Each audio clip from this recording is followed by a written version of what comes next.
Bueno, pues ya sabes que los miércoles hablamos siempre de cine y no podemos estar aquí solos sin más. Tenemos que tener un experto y es el de siempre, Carlos Burpey. ¿Qué tal? Buenos días. Muy buenos días. Buenos días, Carlos. Muy buenas, Pero además.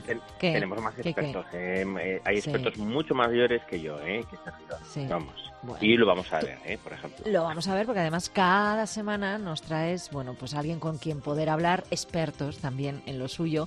Y hoy queremos hablar con Daniel Tubau. A ver, para el que no lo conozca, él inició su carrera como escritor con el cuento Los últimos de Gidi, publicado en el número 5 de la Biblioteca Universal de Misterio y Terror, y luego siguió publicando más cuentos, ¿no?, de terror, librojuegos hipertextuales, todo tipo de libros, artículos coleccionables, y trabajaba también como guionista y como director de televisión en varias decenas de programas y series. Y además, tras unos años de ausencia, regresó a la literatura y el ensayo con libros como Elogio de la infidelidad, Las paradojas del guionista, El espectador es el protagonista, la colección de cuentos de ciencia ficción, Recuerdos de la era analógica, La verdadera historia de las sociedades secretas, también con el ensayo acerca de la identidad, Nada es lo que es, o el inclasificable, dejémoslo así, no tan elemental como ser Sherlock Holmes, entre otros. Bueno, y ahora mismo sigue escribiendo libros, guiones, y es profesor de guión, literatura y creatividad en España y América. Daniel Tubau también es el responsable del curso de guión online y presencial que se llama El espectador es el protagonista y que tendrá lugar el próximo mes de junio y del que hablamos hoy. Lo primero hay que saludarle. Daniel, ¿qué tal? Buenos días. Hola, buenos días, ¿cómo estáis? Buenos días. Bueno, muchas gracias, Buenos días muchas gracias a por todos. estar hoy con nosotros. Oye, Daniel, el espectador es el verdadero protagonista de tu guión. Entiendo yo, ¿no? O cómo escribir un guión y no morir de aburrimiento.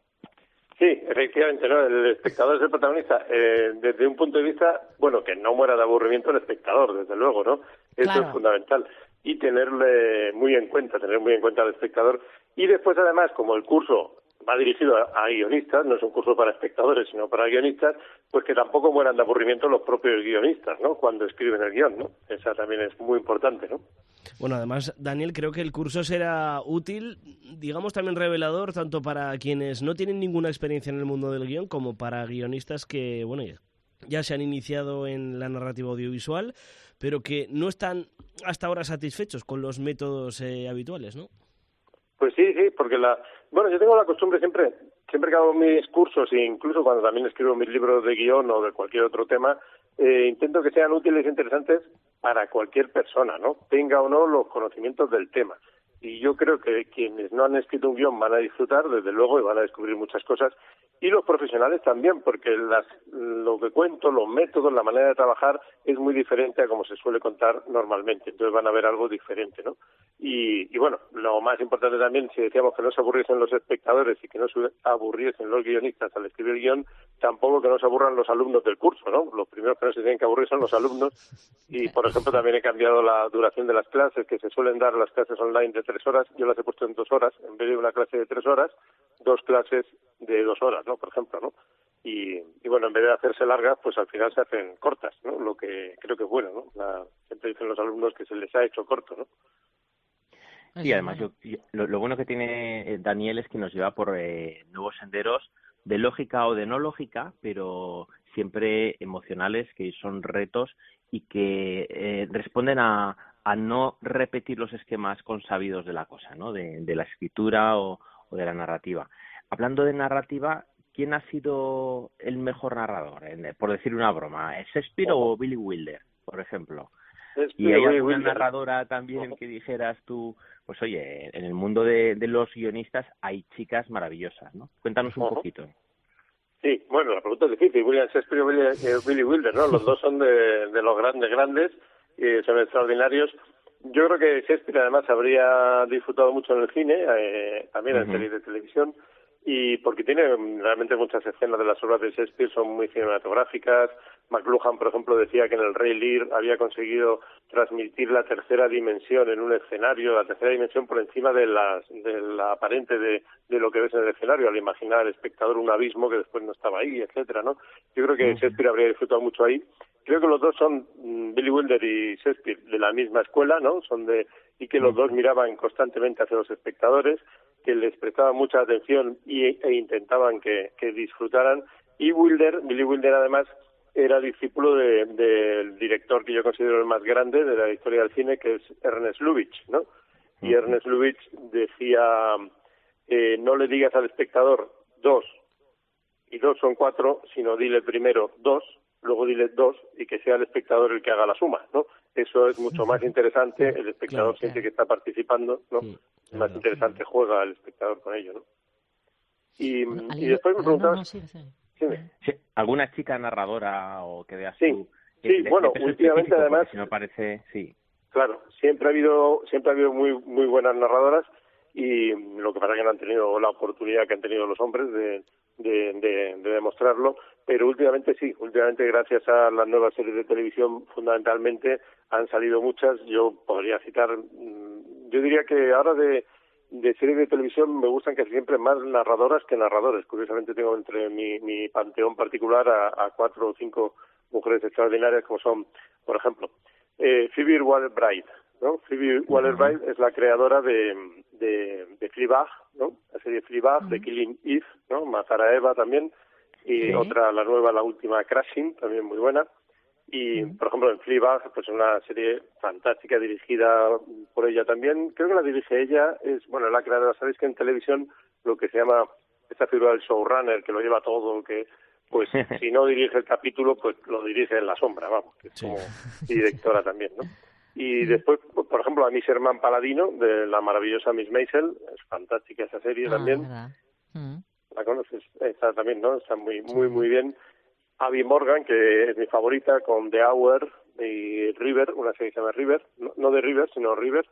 Y bueno, hay muchísimas. Ahora Michelle Ashford, de Master of Sex, por ejemplo, también, ¿no? ¿Verdad? Oye, ahora que estás diciendo eso, fíjate, yo creo que también es muy importante para el espectador tener empatía, ¿no? Hay alguna serie que he dejado de ver porque me cae mal la protagonista. Eso me ha pasado. Mira. Sí, es verdad. ¿A quién le pasa más cosas ante una película? ¿Al protagonista o al espectador que la ve? Claro, en principio al protagonista le pueden pasar muchas cosas. Hay películas donde al protagonista le están pasando constantemente cosas, ¿no? Digamos James Bond, por ejemplo, ¿no? Pues viaja de aquí para allá, todo lo demás, ¿no? Pero después, curiosamente, hay películas donde al protagonista a lo mejor no le pasa casi nada, ¿no?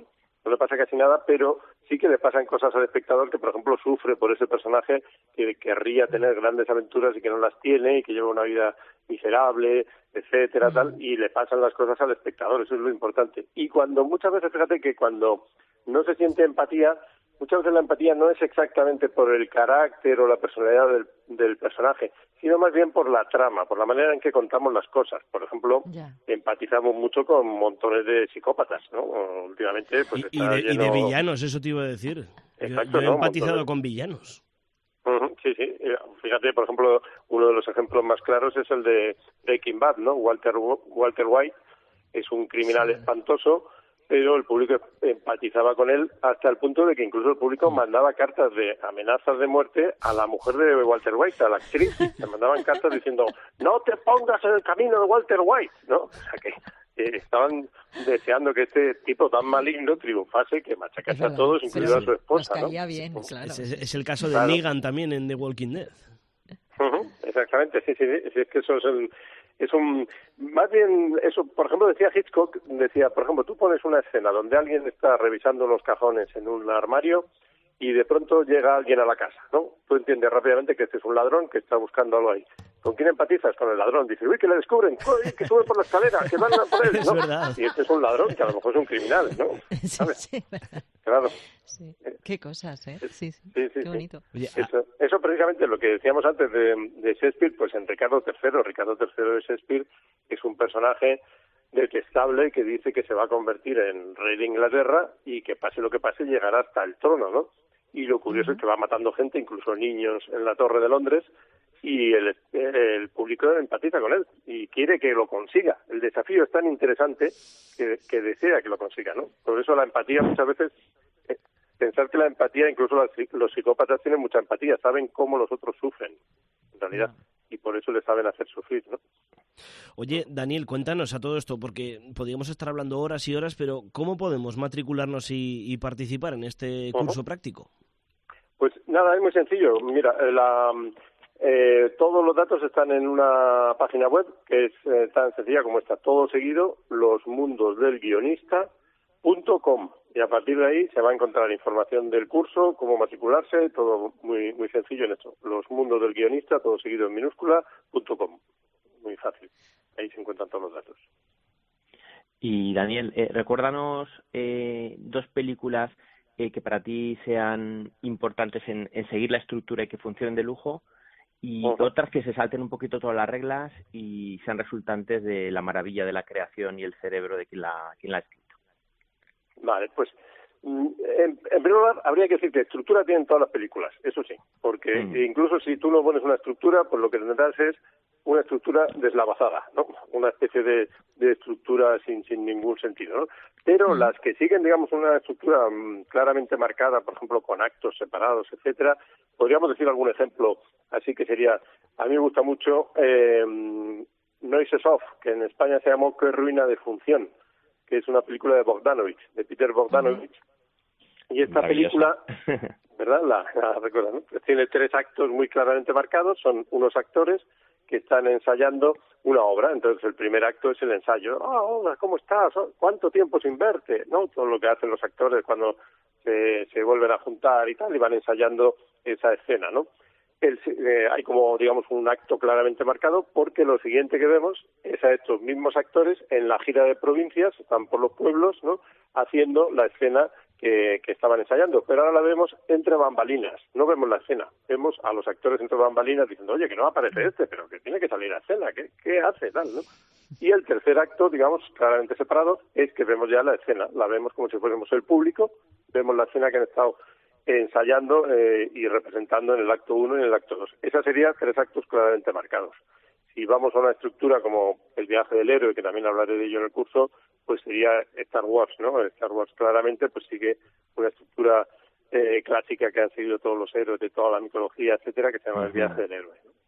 Sin embargo, rompiendo con estas estructuras que muchas veces nos dicen que solo podemos usar estas, y eso es lo que yo digo que no es verdad, pues podríamos decir estructuras, lo que llaman estructuras episódicas, El Padrino, ni más ni menos, ¿no? El Padrino es una estructura episódica que no tiene esa estructura, digamos, climática que va hacia un clímax, ¿no? Climática de clímax, ¿no? Sino que son episodios que se van sumando.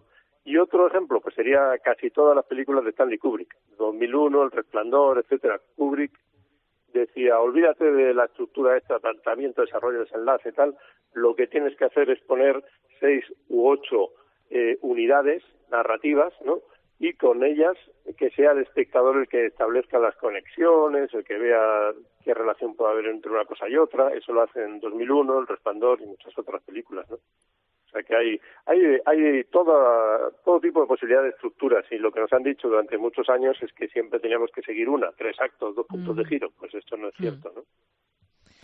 Bueno, qué interesante, qué chulo, que hay que recomendar ese curso de guión online y presencial. El espectador es el protagonista, y que, bueno, cuyo responsable es Daniel Tubau, con el que hemos estado charlando ahora mismo. Daniel, muchísimas gracias por haber estado con nosotros. Muchas gracias. Muchísimas gracias a vosotros, ha sido un placer.